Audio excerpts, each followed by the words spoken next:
লখিমপুৰ বগীনদীত ভয়ংকৰ পথ দুৰ্ঘটনা জনাইছে মুহূৰ্তৰ এটা ব্ৰেকিং নিউজ। লখিমপুৰৰ বগীনদীত ভয়ংকৰ পথ দুৰ্ঘটনা টেম্পো ই ৰিক্সা আৰু ৱেগনৰ বাহনৰ সংঘৰ্ষ আঘাতপ্ৰাপ্ত হয় শিশু মহিলাসহ 10 জনকৈ লোকে। লখিমপুৰৰ বগীনদীৰ 15 নং ৰাষ্ট্ৰীয় ঘাইপথত ভয়ংকৰ পথ দুৰ্ঘটনা সংঘটিত হয়। AS 07U4042 নম্বৰৰ ৱেগনৰ বাহনখনে গোগামুখ দিশৰ পৰা আহি থকা অৱস্থাত বিপৰীত দিশলৈ গৈ থকা এখন টেম্পো আৰু ই ৰিক্সাৰ খুনা মৰাৰ ফলতে শিশু মহিলাসহ 10 জনকৈ লোক আঘাতপ্ৰাপ্ত হয়। ইয়াৰ টেম্পো চালকজনক সংকটজনক অৱস্থাত লখিমপুৰ চিকিৎসা মহাবিদ্যালয়লৈ প্ৰেৰণ কৰে। দুৰ্ঘটনাটোত আঘাতপ্ৰাপ্ত আন 9 জন বগীনদী আদৰ্শ চিকিৎসালয়ত চিকিৎসাধীন হৈ আছে। লখিমপুৰৰ পৰা ভুৱন গৌতমৰ ৰিপৰ্টাৰ লাইভ অসম।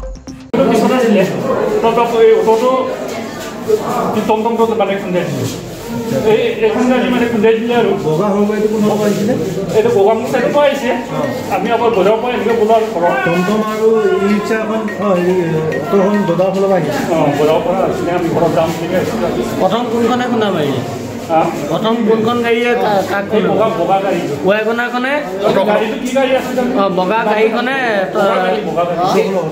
অটোখনক খুন্দা মাৰিলে মাৰি তাপা অটোয়ে ই ৰিক্সাক খুন্দা মাৰিলে অটোখনে বগা গাড়ীখনে মুখামুখি বগা গাড়ীটো আহি খুন্দিয়াইছে মানে সাইডত মাৰি দিলে তাৰমানে বগা গাড়ী মুখামুখি ক'ব লাগিব ন মুখামুখি হয় না মুখামুখি মানে আমি কৈছে ই মানে ৰং সাইডত আহি মানে খুন্দিয়াইছো অটো বগা গাড়ীখন আপুনি কোনখনত আছিলে মই টমটমত আছিলে ঠিক আছে।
Reporter live Assam.